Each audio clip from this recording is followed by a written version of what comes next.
Olá, aluno! Seja muito bem-vindo à nossa videoaula sobre o capítulo 2 do livro de Economia Monetária. A demanda por moeda, uma síntese das principais versões. Os objetivos do capítulo 2 serão apresentar a versão clássica da demanda de moeda, a versão keynesiana e a contribuição de Tobin. Vamos entender o que motiva os agentes econômicos, os indivíduos e as empresas a reter o ativo monetário. Logo em seguida, passaremos ao modelo de Ballman, as hipóteses básicas, os efeitos de variações nos juros, a validade das conclusões de Ballman. Na sequência, apresentaremos a abordagem de Friedman. A demanda por moeda é dividida em demanda pelas famílias e demanda pelas empresas. E logo em seguida ocorre a agregação das duas demandas. Por fim, terminamos o capítulo 2 apresentando os estudos empíricos de demanda de moeda, os principais problemas conceituais e econométricos existentes e os testes de hipóteses que são relevantes serem feitos. Demanda por moeda. A moeda é demandada pelos agentes econômicos quando eles interagem, transacionam, portanto desempenham funções econômicas como intermediar trocas, liquidar dívidas, ser reserva de valor. A versão clássica da demanda por moeda apoia-se nos pressupostos das ideias liberais, que foram desenvolvidos no final da segunda parte do século XVIII e início do século XIX. Os nomes que podemos citar que contribuíram para essas ideias foram Adam Smith, David Ricardo, Stuart Mill na Inglaterra e Say e Baptiste na França. Surgiu como uma reação às correntes mercantilistas. Tratava-se de reações liberais ao mercantilismo. As razões que levam o indivíduo a demandar moedas, segundo os clássicos, são duas. A não existência da coincidência entre os fluxos de pagamento e os de recebimentos. Dessa forma, torna-se necessário manter ativos monetários no intervalo temporal entre o momento que a pessoa recebe os seus recursos para fazer frente a gastos futuros. Por exemplo, o salário. Via de regra, é recebido uma única vez no mês. Todavia, as contas básicas mensais como água, energia, telefonia, transportes, eles são pagos ao longo desse mês. Dessa forma, é necessário manter um recurso monetário para que, à medida que as contas cheguem, elas sejam liquidadas. Outra razão que leva aos indivíduos a demandarem moeda é a imprevisibilidade relativa a algumas despesas. Por exemplo, o imprevisto de saúde. É para fazer frente a um infortúnio, uma despesa não prevista que demanda liquidez imediata. Na primeira tabela aqui do capítulo 2, a gente representa os encaixes da moeda de um indivíduo hipotético ao longo de um mês. Considere que o encaixe inicial desse indivíduo seja de 10 mil e até os 5 primeiros dias do mês ele não faz nenhum desencaixe. Do período do dia 5 ao dia 8, ele realiza 900 de desencaixe, ficando com um montante de 9.100. Do período do 8º dia ao 12º, ele realiza um desencaixe de 2.750, dessa forma ele fica com um encaixe de 6.350. No período que compreende do dia 12 ao dia 15, ele faz um desencaixe de 1.550, ficando com 1.800. No período que compreende os dias 15 a 21, ele faz um desencaixe de 2.800, ficando com um encaixe de 2.000. No período temporal do dia 21 ao dia 28, ele realiza um desencaixe de 1.000, ficando com um encaixe de 1.000. E no período de 28 a 31, realiza um desencaixe de 1.000, zerando os encaixes. Então, a pergunta é, qual será o encaixe médio desse período? O encaixe médio será o somatório do produto dos encaixes pelos dias, dividido pelo número total de dias. Então, colocando as informações numéricas presentes na tabela 2.1 na equação de encaixe médio, a gente chega ao montante de 4.390,32. A proporção média da renda Y, que esse encaixe representa, vai se dar pela letra K, e ela varia de 0 a 1, ou seja, K é maior ou igual a 0 ou menor ou igual a 1. No exemplo numérico apresentado na tabela 2.1, temos, por exemplo, que o nosso K será 0,44. Passamos agora para os determinantes da demanda individual. A pergunta é, o que explica a menor ou maior proporção de moeda guardada pelos agentes, indivíduos e firmas em relação a um dado nível de renda? Ou seja, quais fatores influenciaram em uma magnitude maior ou menor na proporção de casinho? Podemos elencar com fatores os seguintes: como os agentes dividem os seus gastos ao longo do período temporal, o distanciamento que ocorre entre o momento de pagar e o momento de receber, que é determinado pelo padrão de consumo do indivíduo e das atividades econômicas, o tipo de organização bancária com relação à liberação de crédito. Se eu tenho facilidade de acessar o crédito, eu tenho menor preferência para reter saldos monetários. A eficácia, rapidez da comunicação e da compensação bancária. Se tiver uma dificuldade maior, implica em maior ociosidade da moeda estrutural. Um exemplo que busca reduzir a morosidade nas transações bancárias é o Pix, adotado no Brasil no ano de 2020. Trata-se de um novo sistema de pagamento instantâneo. Ele se propõe a retirar o custo de pessoas físicas em transferir dinheiro para outros agentes financeiros e realizar a transferência de maneira instantânea. Outro fator que também influencia é o grau de integração vertical do sistema econômico, que por sua vez vai influenciar no número de transações intermediárias. Maior ou menor integração vai implicar em maiores ou menores saldos monetários. A presença de substitutos próximos à moeda, ou seja, a presença de quase moeda, também é outro fator que vai determinar e influenciar a demanda individual por moeda. A existência de quase moeda implica numa menor necessidade de um volume de saldo monetário. O inverso também se verifica. A magnitude da taxa de juros real,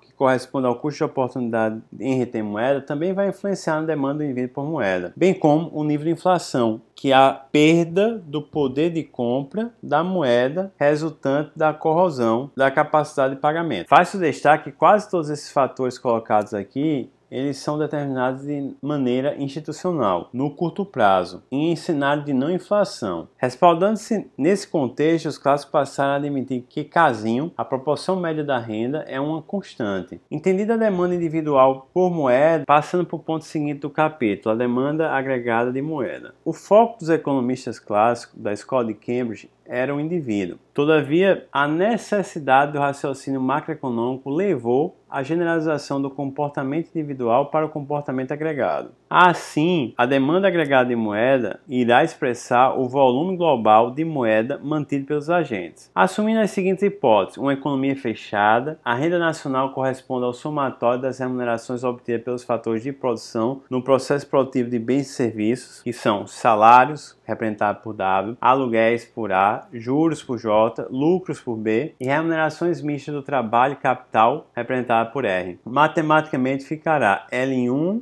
igual à proporção K1 de W, L2 igual à proporção K2 de A, L3 igual à proporção K3 de J, L4 igual à proporção K4 de B, L5 igual à proporção K5 de R. Admitindo que esses L representam a demanda de moeda dos agentes que recebe distintas maneiras de remuneração. Totaliza a renda nacional. Então, a demanda agregada da escola clássica vai ser L, que por sua vez vai ser igual a Kzinho, que multiplica P, que multiplica Rn. O produto de P vezes Rn é a renda nacional a preços correntes. Dados os pressupostos clássicos que o Kzinho e Rn são constantes a curto prazo, Kzinho só vai ter a oportunidade de variar no período de médio e longo prazo. E Rn será constante no curto prazo porque, para os clássicos, a manutenção do produto real em uma magnitude constante no curto prazo se dá devido à crença no pleno emprego, na lei de Say e Mill, que afirma que a oferta cria a sua própria procura, a existência de concorrência perfeita no mercado de trabalho e a flexibilidade de preços e salários. Portanto, os clássicos concluem que no curto prazo a quantidade demandada de moeda varia diretamente com o nível geral de preços. Matematicamente, partindo do conceito de elasticidade de preço, que já aprendemos na microeconomia, pode-se obter a elasticidade de preço da demanda agregada da moeda da seguinte forma: a elasticidade de preço da demanda agregada da moeda será igual à variação na demanda de moeda em relação à moeda dividido pela variação do preço em relação ao nível de preço. Se a gente adotar que a variação na quantidade demandada de moeda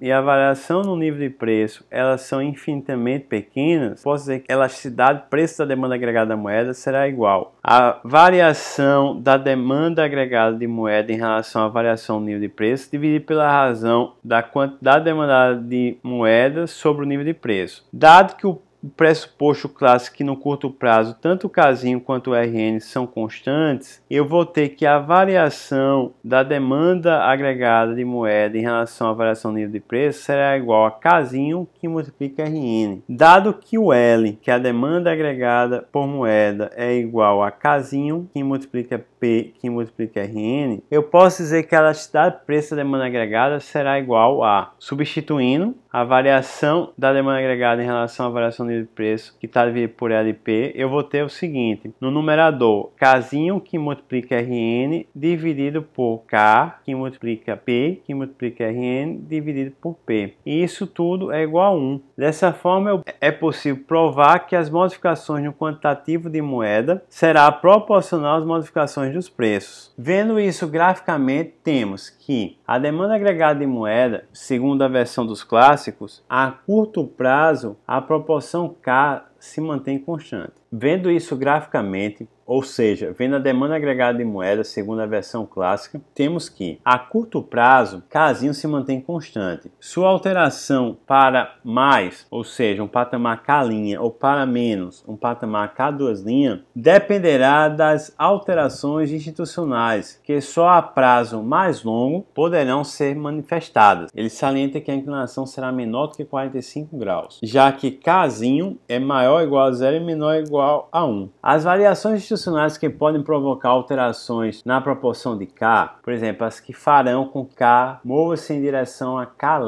um K maior, sai de K para K' serão os pagamentos de despesas correntes em intervalos mais dilatados de tempo, dificuldade para a obtenção de crédito bancário, sistema ineficiente de compensação e comunicação, aumento do grau de integração vertical na economia, inexistência de substituto próximo de moeda, queda da taxa real de juros, baixo custo de oportunidade de retenção da moeda, baixa taxa de inflação. Do contrário, deslocamento para um Kzinho menor, eu saio de Kzinho para K2', será resultante do encurtamento dos intervalos de pagamento das despesas correntes, da fácil obtenção de créditos bancários, da melhora do sistema de compensação e comunicação, da redução do grau de interação vertical da economia, da existência de substitutos próximos de moeda, do aumento da taxa real de juros, alto custo de oportunidade de retenção de moeda e da alta taxa de inflação.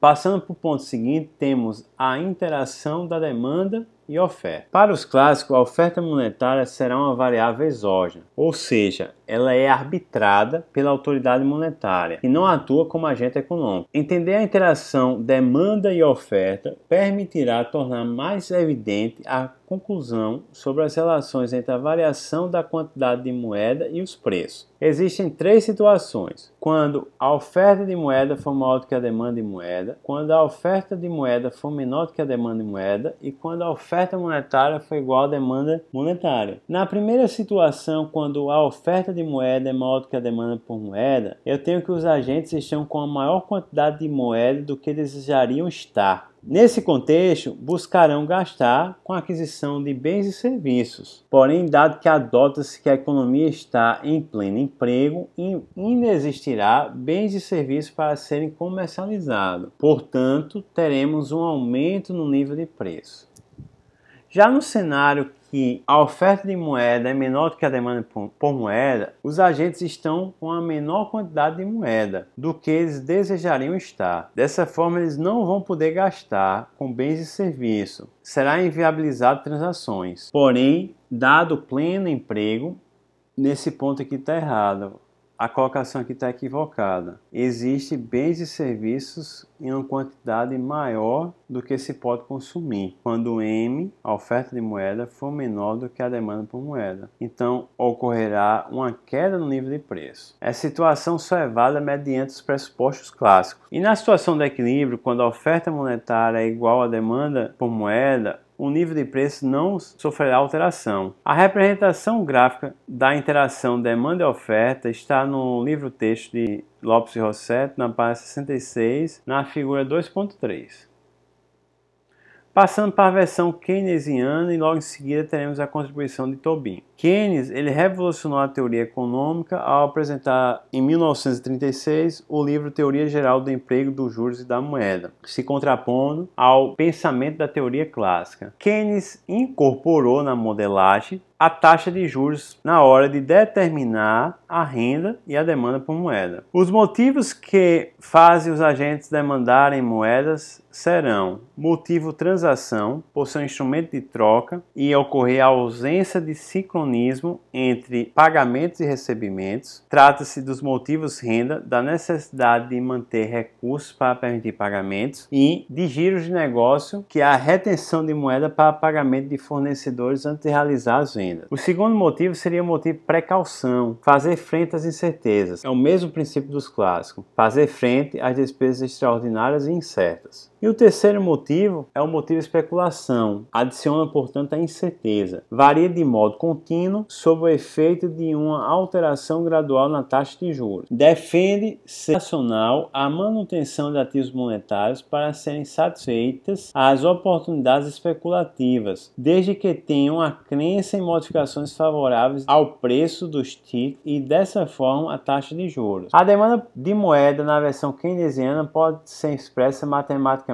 por L é igual a LT em função da renda, que é a demanda por moeda para fins transacionais e precaucionários, que é em função da renda, mais LS, que representa a demanda por moeda para fins de especulação, que por sua vez é em função da taxa de juros. A partir do momento que Keynes atribui o título de uma reserva de valor à proposição de uma quasi-moeda que é materializada nos títulos. Vamos entender a demanda por moeda para fins transacionais. Ela será proporcional à renda Y. Quando eu falo isso e colocando isso graficamente, a demanda por moeda para fins transacionais e no outro eixo, a renda nacional, significa em A que quanto maior a renda, maior a demanda por moeda para fins transacional. Essa representação é gráfica aqui com a linha ascendente. Por sua vez, a representação B, que mostra o montante de LT, que é um montante demandado para fins transacionais de moeda, desloca-se à medida que ocorrem dissociações do montante da renda. Então, se ocorre a expansão da renda de Y0 para Y2,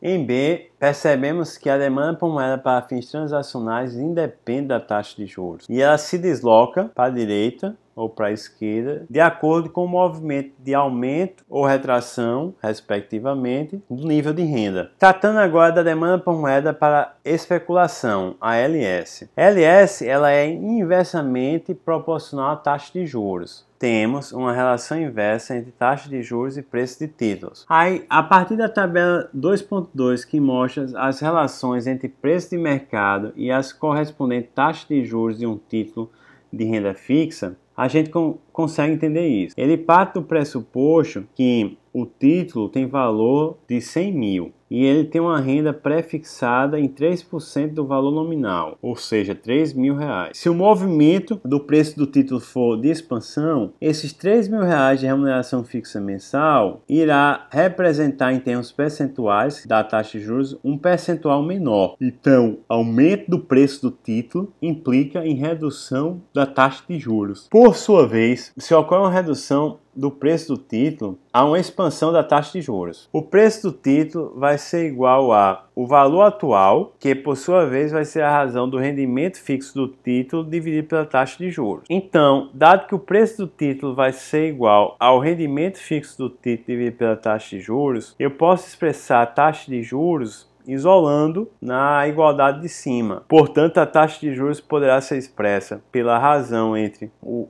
rendimento fixo do título dividida pelo preço do título. Os ganhos de capital, que é a segunda parte que compõe o retorno total do título, serão expressos por o preço de venda esperado do título, que é PV asterisco, menos o preço do título, tudo isso dividido pelo preço do título. O retorno total do título, o RTT, vai ser igual aos juros mais os ganhos de capital. Se eu procedo à redução dos ganhos de capital, que é G, em termos de taxa de juros de mercado e taxa de juros esperada, com o objetivo de representar a RTT em termos da variável juros, eu tenho que o ganho, que é definido pelo preço de venda esperado do título, PV * menos o preço do título dividido pelo preço do título, será igual a retorno do título dividido pela taxa de juros esperada, menos o retorno do título dividido pela taxa de juros de mercado. E isso tudo dividido por retorno do título em relação à taxa de juros de mercado. Fazendo as manipulações matemáticas, chegamos à informação que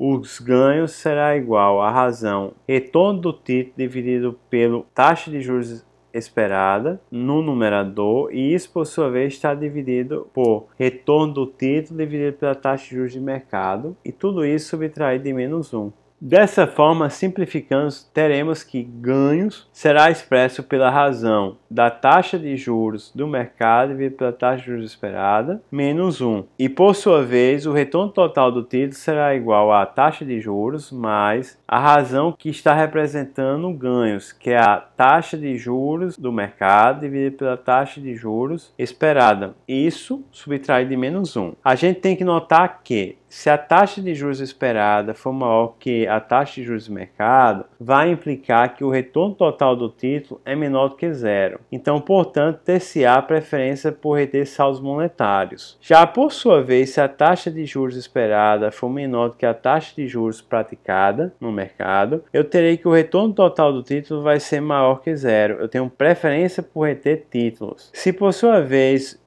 a taxa de juros esperada seja igual à taxa de juros de mercado, teremos que o RTT será igual a zero. Ou seja, a indiferença por reter saldos monetários ou títulos. A taxa crítica de juros, que é IC, iguala o retorno total a zero. A taxa crítica de juros iguala o retorno total do título a zero. Então, graficamente, temos o seguinte: a decisão do indivíduo de reter moeda ou de aplicar em títulos é adotada a partir do esquema sobre o comportamento da taxa de juros. No ponto A, o agente ele vai reter moeda para a especulação para quaisquer taxas abaixo do IC, que é a taxa crítica. Para taxas superiores, ele vai preferir títulos.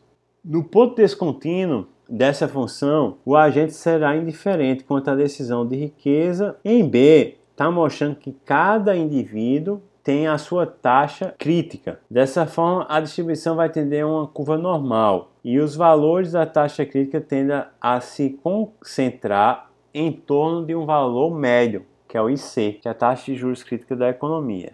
A demanda agregada por moeda para especulação, representada aqui no gráfico. Temos que essa demanda por moeda para fins especulativos, ela será em função da taxa de juros, até atingir um patamar inferior, isso aqui, que é quando se torna perfeitamente elástica em relação à variável, que seria o caso da armadilha da liquidez, que não teria nenhum efeito, alteração na taxa de juros nesse mercado. Agregando a demanda de moeda para fins transacionais e para fins especulativos, a gente chega no gráfico C, a figura 2.7. A função de demanda agregada da moeda L na versão keynesiana resulta da soma das funções das demandas agregadas para transações, que é LT, e para especulação, LS. O LT é inelástico em relação à taxa de juros. Por sua vez, LS descreverá uma função contínua, tornando-se perfeitamente elástico a essa taxa a partir do ponto em que cai o nível admitido com o mínimo dos agentes econômicos. A contribuição de Toby é que ela apresenta três dificuldades que não foram contornadas por Keynes. A primeira é quanto à decisão de reter moeda ou de adquirir títulos. Ela é uma decisão excludente uma da outra. A maior parte dos agentes preferirá uma combinação. A segunda foi que, caso a taxa de juros corrente estabilize, haverá a possibilidade de acabar o componente especulativo. A distribuição de frequências de C tenderá a um valor único. E o terceiro é que, embora Keynes tenha apresentado a presença de incerteza na demanda agregada de moeda, o comportamento dos agentes parecem estar pautados na certeza futura. James Tobin, em 1958, ele contribuiu para solucionar essas dificuldades apresentadas pela teoria keynesiana. Sabemos que para Keynes, o retorno total do título será igual aos ganhos, que é G, mais a taxa de juros, sendo G assumido como uma média da distribuição distribuição de probabilidade, Tobin mostrou o desvio padrão da distribuição de G como o risco intrínseco à compra de títulos. Agentes que aceitarem maior risco buscarão maiores retornos. Os agentes que apresentarem suas preferências compostas por distintas combinações de retorno e risco. Então, os agentes apresentam suas preferências compostas por distintas combinações de retorno e risco. Os agentes maximizam a satisfação combinando risco e retorno, e isso ocorre quando uma das curvas de diferença está tangenciando a linha que é equivalente à restrição orçamentária. Note que as contribuições de Tobin fundamentaram-se na teoria microeconômica de maximização da satisfação dos indivíduos e na tradição keynesiana, que mantém a independência na tomada de decisão quanto a realizar poupança e consumo e a aplicação dos excedentes financeiros em moeda ou títulos. Então, se a gente plotar no gráfico o retorno total do título em função dos riscos assumidos, a gente vai conseguir colocar uma linha de trade-off entre o retorno total dos títulos e o retorno assumido, que é representado por essa linha aqui, que sai de W0 e vai até M. W0 está significando um montante que poderá ser aplicado em título. O risco máximo desse comportamento aqui é expresso pela letra M. O risco mínimo, que é 0, é quando essa linha de trade-off ela vai interceptar o montante de recursos não se modificará. Esse N aqui, por sua vez, vai corresponder ao ponto máximo de satisfação dados os retornos e riscos assumidos, porque é o momento em que a curva de indiferença ele tangencia a restrição orçamentária. N, por sua vez, é a parcela de W0, que são os recursos que podem ser aplicados, convertida em título. R é o risco assumido. O retorno total dado uma taxa de juros, que é o Izinho, será dado por N, que multiplica W0, que por sua vez multiplica 1 mais I. Se tudo for aplicado em títulos, ou seja, risco máximo, eu vou ter que a receita total será W0, 1 mais I. Em B, a gente consegue notar que a expansão da taxa de juros leva à mudança na inclinação da linha de trade-off entre o retorno total do título e o risco assumido. Para representar os riscos assumidos na proporção W0 sob a forma de título, que é a função de demanda agregada de moeda para fins especulativos, o LS, na versão Tobin, é semelhante à versão keynesiana, a despeito da manutenção simultânea de títulos e ativos monetários e expansão de taxa de juros, implica a redução dos saldos sob a forma de moeda. Então, se a taxa de juros aumenta,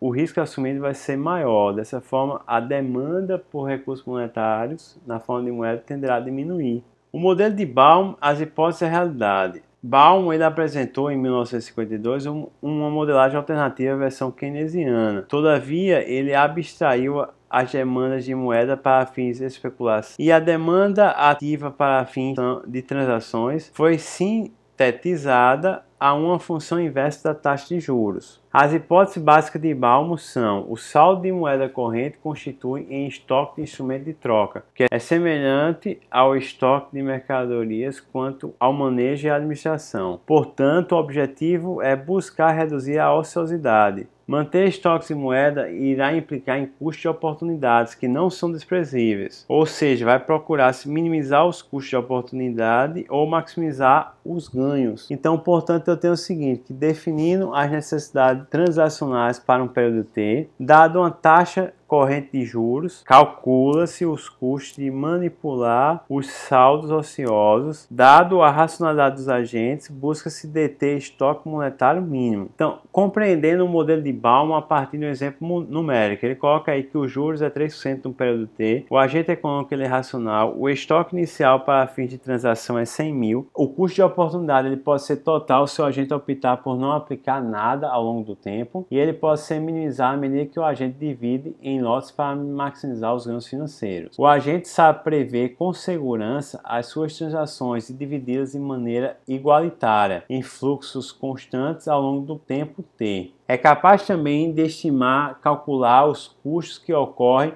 com as transações. O custo com as transações será proporcional ao que o agente fará ao longo do tempo T. Então, portanto, aí na situação inicial que a divisão do estoque se dá em dois lotes, o de transação e da aplicação de fundos, eu tenho que o retorno, a receita operacional total, ROT, será igual a 100 mil dividido por 2, que multiplica 3% dividido por 2. Isso chega a 50 mil, que multiplica 1,5, que por sua vez vai dar 750. Aí ele coloca também o exemplo com 3 lotes e 2 aplicações, que dá o valor de 1.000, a receita operacional total. Com 4 lotes, 3 aplicações, teremos de receita operacional total 1.125. E se por sua vez tiver 5 lotes e 4 aplicações, o valor será 1.200. Resumindo isso na tabela, a gente consegue ver aqui, ó, que o lote mantido para transações 100.000, ausência de aplicações, fica tudo zero. O número de aplicações, receita operacional total e receita marginal. Quando passa para 50.000, a gente tem que ocorre uma aplicação e a receita que gera é 750, a receita marginal também é 750. Quando é 33, eu tenho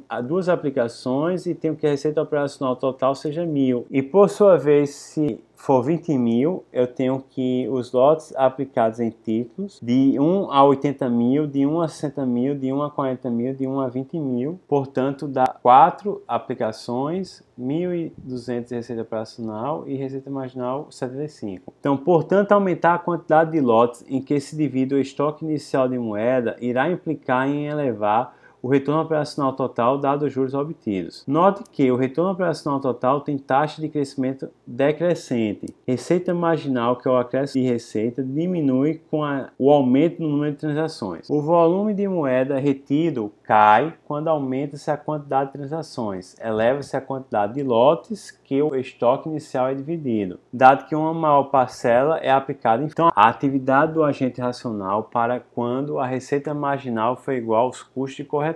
Aí ele colocou aqui o mesmo exemplo com custo de corretagem, para mostrar que a partir do momento que coloca-se um custo de oportunidade, o número de transações tenderá a diminuir. Então, o problema de maximização do agente econômico será a maximização dos lucros. Então, admita que o lucro será definido, o lucro operacional total, como a receita operacional total menos o custo total. Realiza o processo de maximização quando a receita e os custos marginais se igualam a zero. Então, portanto, eu vou derivar o lucro operacional total em relação a N igualar a zero. Dessa forma, eu vou ter que a variação de receita operacional total dividir pela variação de N, menos a variação do custo total dividido pela variação de N. Realizando o procedimento matemático, a gente chega que a receita marginal é igual ao custo marginal.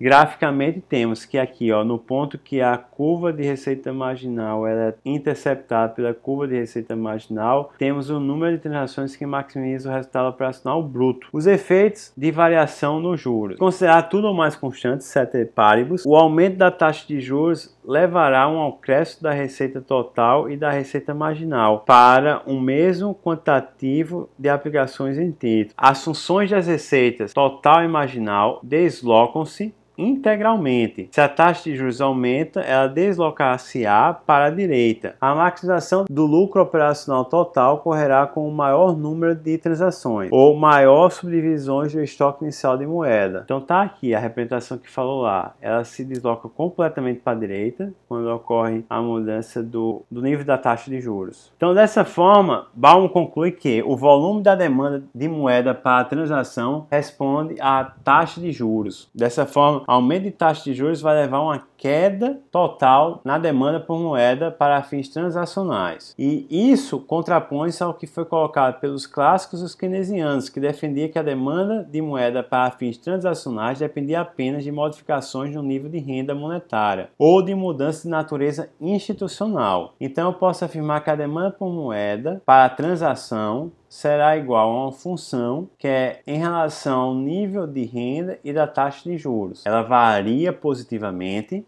ao nível de renda e ela varia negativamente em relação à taxa de juros. Perceba que se a taxa de juros aumenta, a quantidade de moeda demandada ela reduz. Por sua vez, se o nível de renda aumenta, a quantidade demandada de moeda também aumenta. A validade das conclusões de Baum tem fragilidade, porque ele é um modelo super simplificado em relação à realidade, ele é estático, pressupõe que o custo de corretagem são constante e assume uma constante no fluxo de pagamento. Não analisa as interações das variáveis demandas de moeda verificadas na economia e não trata das demandas monetárias para preocupação e especulação. Todavia, esse conjunto de fragilidades não inviabiliza as sugestivas conclusões de Baum. Ele trata de questões de alta relevância. Em sequência, a abordagem de Friedman, uma síntese. Como já tinha dito a você, temos o ressurgimento da abordagem quantitativa de Cambridge com o modelo de Friedman. A demanda por moeda será dividida em demanda por moeda pelas famílias e demanda por moeda pelas empresas. A demanda por moeda das famílias será em função da riqueza total, que corresponde à riqueza humana mais a riqueza não humana, que é a material, é o máximo de riqueza. Será em função da porção de riqueza humana sobre a riqueza de natureza não humana. Será em função do custo de oportunidade de retenção de ativos monetários, que é correspondente ao retorno dos títulos de renda fixa, variável e taxa de inflação esperada, e com relação a outros fatores econômicos e não econômicos, que são institucionais, oriundos de processo histórico ou de aspectos conjunturais, os quais intervêm temporariamente nas preferências das famílias.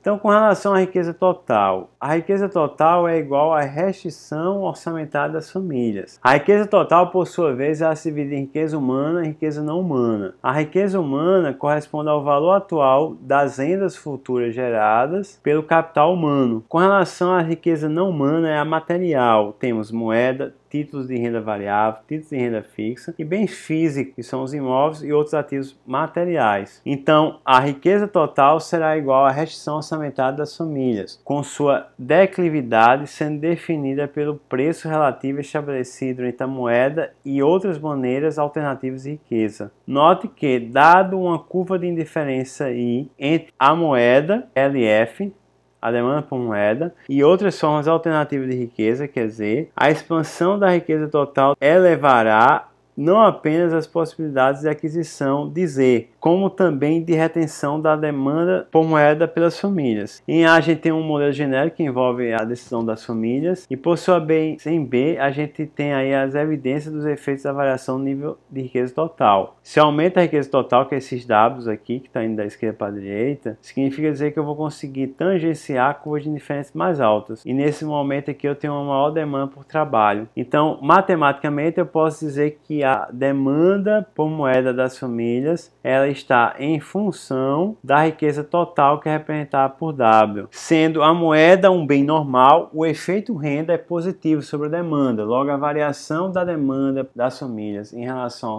à renda total, a riqueza total, ela é maior que zero. Com relação à proporção da riqueza humana sobre a riqueza de natureza não humana, são tipos complementares de riqueza, riqueza humana e riqueza de natureza não humana. Todavia, a riqueza humana, que é a capacidade de trabalho, ela tem menor liquidez, vista como garantia inferior, portanto. Quanto maior for a proporção de riqueza humana em relação à riqueza não humana, maior será a necessidade de reter moeda. Então eu tenho que a variação da demanda por moeda das famílias em relação à proporção de riqueza humana sobre a natureza não humana é maior que zero. Com relação ao custo de oportunidade de retenção de ativos monetários, vai corresponder às taxas de retorno, que é R, e a taxa de juros I. A variação esperada no nível geral de preço será dada por P asterisco. Dessa forma, eu tenho que a demanda por moeda das famílias vai ser em função de R, de I e de P asterisco. E a relação dessas variáveis com relação à demanda por moeda das famílias, ela é inversa, ela é menor que zero. Outros fatores que podem influenciar são o formato da distribuição de renda, os regimes de mercado predominantes na estrutura de oferta de bens e serviços de fatores de produção, o nível de incerteza em relação ao futuro, estabilidade política e institucional, variáveis da psicologia social, configurações de valores sociais e éticos. Esses outros fatores é representado pela letra grega Mi. Então, a demanda de moeda das famílias será igual a uma função de Mi, que são os outros fatores. A dado que há dificuldades na pressão de Mi, será tratado Mi como uma constante. Então, a derivada da demanda das famílias por moeda em relação a Mi, que são outros fatores, será igual a zero. Então, portanto, a demanda de moeda das famílias vai ser em função de W, que é a riqueza total, de ômega, que é a proporção entre a riqueza humana e a riqueza não humana, das taxas de retorno RI, do nível de preço e de outros aspectos, que é o Mi, multiplicado por P. A função agregada será a soma das funções individuais. Por sua vez, a demanda de moeda pelas empresas, que é o LE, terá algumas distinções e algumas semelhanças. Na perspectiva de distinções é que, diferentemente das famílias que têm a moeda como uma maneira de disponibilidade líquida em suas carteiras de ativos, para as empresas a moeda é elemento que interage com os instrumentos de produção. A riqueza total para as empresas será o montante do valor adicionado líquido, o valor bruto da produção, o patrimônio líquido, o capital e o volume global de vendas. Todavia, não há um substituto perfeito. Por sua vez, a proporção de riqueza humana em relação à riqueza não humana não existirá. E tem algumas semelhanças. O fato que a moeda corresponde a um depósito temporal de poder de compra, elas são influenciadas pela taxa de retorno, RI, e pela inflação, e os outros fatores que emitem também geram influências. A magnitude pode ser distinta. Então, no nível agregado, a riqueza total será a renda nacional, que é Y. A demanda por moeda pelas empresas será em função do nível de renda, das taxas de retorno, do nível de preço e do outro fator multiplicado por P. Agregando a demanda das famílias com a demanda das empresas e admitindo que a riqueza total das famílias é semelhante à renda permanente, logo é possível substituir W por Y. Quanto a mim, que são outros fatores, eles são não quantificáveis, então é removido para simplificar. As taxas de retorno, que é RI, podem ser simplificadas em uma única variável, que é a taxa real de retorno. Então, eu tenho que a demanda agregada em moeda vai ser em função do nível de renda, da taxa de juros e do nível de preço. Com relação ao nível de renda, a variação é positiva. Com relação à taxa de juros, ela é negativa. Com relação ao nível de preços, ela também é negativa. A relação é inversa. Se varia num sentido, a outra variável varia no sentido contrário. E, por fim, o último ponto do capítulo é com relação aos estudos empíricos de demanda por moeda. Há dificuldades inerentes à determinação empírica dessa função. Os problemas conceituais e econométricos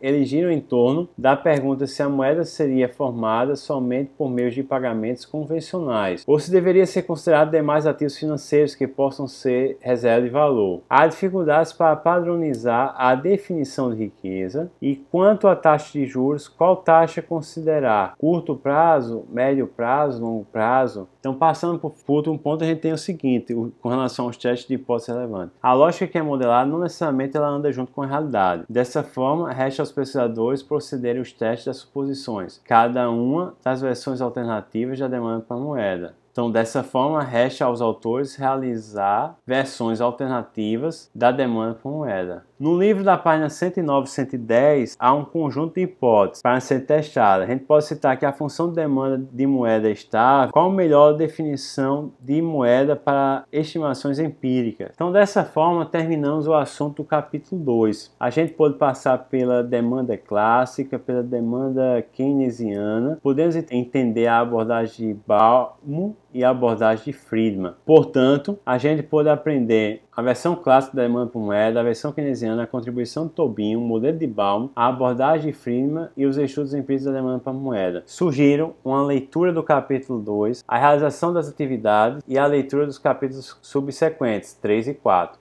Bons estudos, até a próxima aula.